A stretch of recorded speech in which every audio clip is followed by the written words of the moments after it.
Ice cream তৈরি করেছি। দেখো, কালকে আমি ঘুমাচ্ছিলাম, মাথা ব্যথা হচ্ছিলো, আমার ছেলে, ওর বাবা আর মেয়েকে তৈরি করেছে।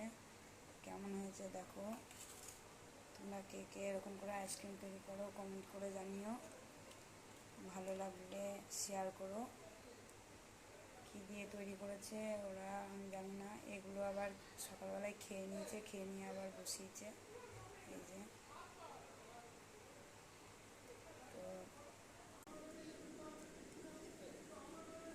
তো বন্ধুরা, আমার প্রায় 15 দিন ধরে শরীরটা ভালো না, খুব মাথা ব্যথা হচ্ছে সবসময়ের জন্য, আর ওষুধ খেয়ে খেয়ে থাকছি।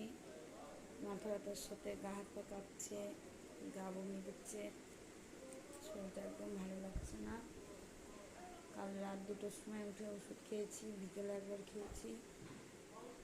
তো তোমার দাদাভাই বললো সকালবেলায় যে ডাক্তার দেখিয়ে আসতো, তো এত রোদে আর বেরোলাম না।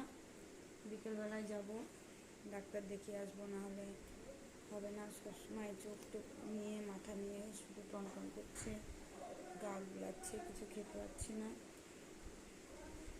তো দেখি আজ বিকেলবেলায় ডাক্তার দেখিয়ে আসবো। এই ধার দিয়ে চোখ দিয়ে এদিক দিয়ে খুবই ভীষণ কষ্ট হয় আমার মাথার যন্ত্রণা হলে।